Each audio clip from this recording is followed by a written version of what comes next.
Em muitos momentos, quando eu estava fazendo meu pós-doutorado, eu não sabia o que eu queria, porque eu tinha aquela coisa, ok, o que que eu faço?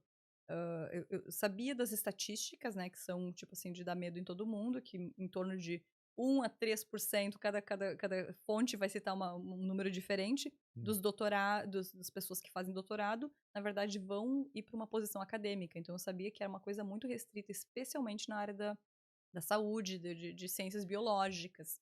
Só 1 a 3% que vai pra. Olha, essas estatísticas são discutíveis, Não, porque mas é muito pouco, sim. eu Na imaginava minha que área, todo mundo que fazia doutorado trabalhava na área acadêmica, porque não, não, não. Até porque hoje em dia tem muito, especialmente aqui na Europa, tem muito incentivo para ir para a área da indústria, para ir para outras áreas e para sim, pensar também as outras áreas que uma pessoa com o doutorado, com essa qualificação, pode atuar. E tem inúmeras áreas que a pessoa pode atuar.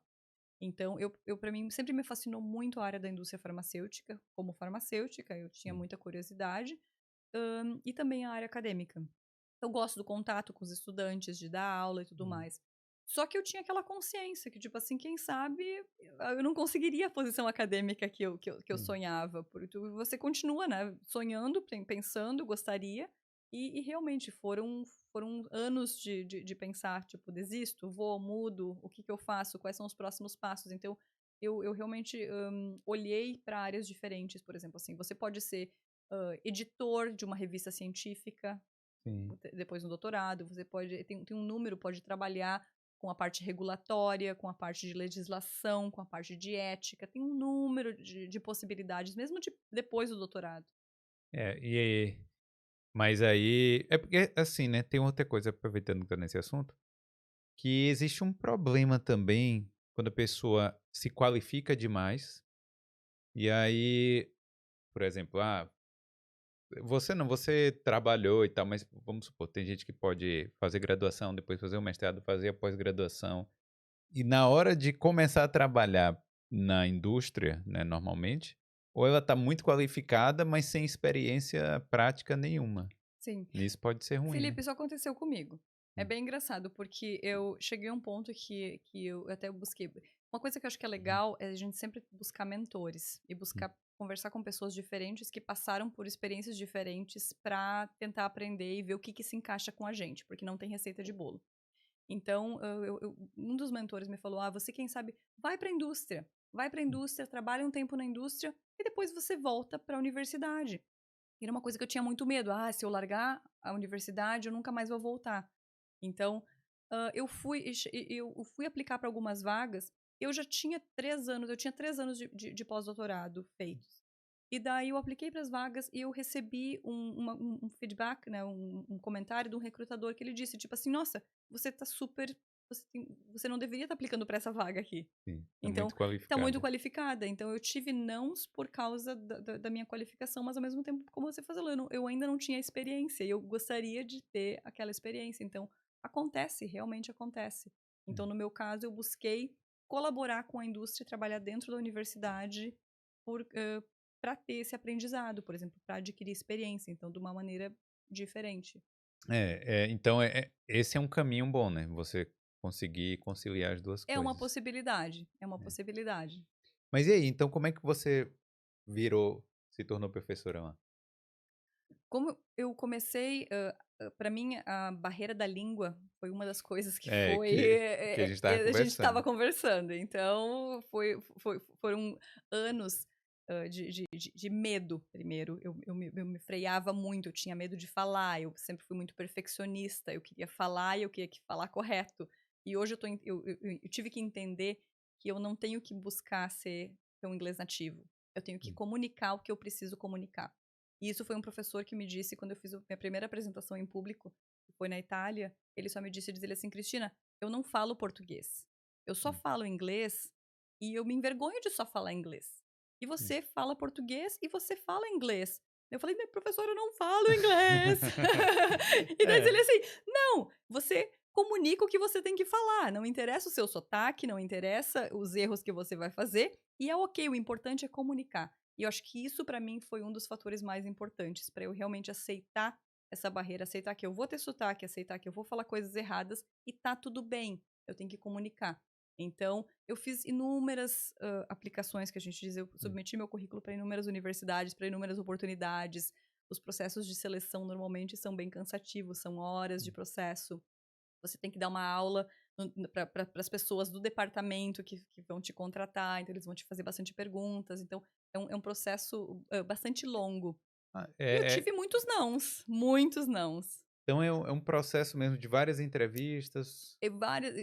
Depende muito da universidade. No meu caso, eu entrevistei para UCD, eu entrevistei para Trinity 2 vezes, eu entrevistei para o Royal College of Surgeons outras vezes. Então, realmente, você tem que defender o seu currículo, que a gente diz. Você tem que mostrar, tipo assim, por que eu, por que agora, por que você vai me contratar, o que eu vou trazer para a universidade. A universidade já tem que ter uma disciplina na grade que vai se encaixar com a sua? Tem, que você vai buscar na sua área de expertise. Então, por isso que às vezes se torna bastante difícil, porque restringe muito. Então, tem que abrir alguma vaga que seja bem relacionado, ou com a sua experiência de pesquisa, ou com a sua formação. Então, vai depender muito da posição que abre, o que eles estão buscando. Por exemplo, assim, eu dou aula de básico de pharmaceutics, né, que seria aquela parte inicial de química, física, e também dou neurociência. Então, tipo assim, se fosse uma vaga de, sei lá, microbiologia, imunologia, para mim não seria a minha área. Então, eu não teria essa confiança de chegar lá e entregar e ensinar. Então, acaba se tornando bastante restrito. Então, são poucas vagas que abrem. E aí você ficava olhando, normal, o site da universidade? Ficava, LinkedIn, ficava olhando vários, a gente tem, como eu digo, LinkedIn para pesquisadores, tem que se chama ResearchGate, tem vários Tem um grupo sites, do WhatsApp? Tem o grupo do WhatsApp, tem aquele grupo de amigos que fica assim, abriu uma vaga lá, Sim. todo mundo vai lá e aplica para aquela vaga lá. Então, assim vai indo. Sempre checando os sites das universidades. E muitas vezes aconteceu que eu cheguei em segundo lugar, terceiro lugar, e que chegava lá, tipo assim, não, quase deu. Não deu. E assim vai indo. Então, chegou o momento de, tá, agora eu vou desistir. Porque você chegar em segundo lugar é dois sentimentos. Ou é a frustração, ou é o gás. Você falou, eu tô quase lá, mas pode ser muitas vezes a frustração, né? Exatamente. Então, é persistência. E normalmente essas posições elas abrem com contratos curtos, vamos dizer assim. Por exemplo, elas não são vagas permanentes. Mas curto que 6 meses? Normalmente, vamos dizer assim, a minha foi de 2 anos. Então, tem outras. O normal é sempre 4 e 5 anos. Então, você vai lá, você vai ter aquele tempo para provar que você pode montar seu próprio laboratório, conduzir sua pesquisa independente, que você vai ter boas ideias, que você vai atrair financiamento, atrair bons estudantes, você pode formar estudantes, que você vai entregar tudo aquilo que é esperado. Não, mas espera aí. É porque eu achava que era assim, vou me candidatar nessa universidade aqui, eu quero ser professora e ir lá e dar aula e voltar para casa E ter 3 meses de férias. Isso.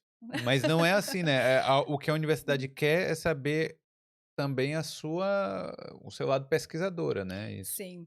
A gente tem 3 pilares que a gente chama, que é o ensino, a pesquisa e o serviço. Então, o ensino são as aulas que a gente vai dar, todas as orientações que a gente vai fazer. A pesquisa, que tem que andar junto, que é o laboratório de pesquisa e todas as publicações, atrair o dinheiro, fazer os relatórios, extremamente importante. Sim. E o serviço, na verdade, é trabalhar em reforma curricular, pode ser um serviço institucional. Por exemplo, eu dirijo um programa para estudantes internacionais na universidade, ou pode ser, por exemplo, esse trabalho que eu faço com a Liga Internacional de Epilepsia, que é um serviço internacional, que é tudo voluntário, são trabalhos voluntários que a gente faz ou para instituição ou para entidades, vamos dizer, que são importantes para o campo. E tudo isso vai contar, vai ter um balanço, e isso que vai determinar a sua progressão de carreira. Então, se você fica ou se você vai. Então, eu não tenho como ir lá dar as minhas aulas e dizer tchau. E mesmo assim, na parte acadêmica, a gente não para, a gente não tem, mesmo que os estudantes da graduação, por exemplo, eu dou aula para farmácia, antes dava aula para medicina, mesmo que os estudantes vão ter as férias de verão, a gente continua, né? Continua com o serviço, continua com a parte do laboratório, então não é uma rotina normal. É contínua, uma rotina normal, como qualquer outro trabalho. Obrigado por ter assistido esse corte do Boulder Podcast. Para ver essa e outras entrevistas completas, visite o Boulder Podcast no YouTube.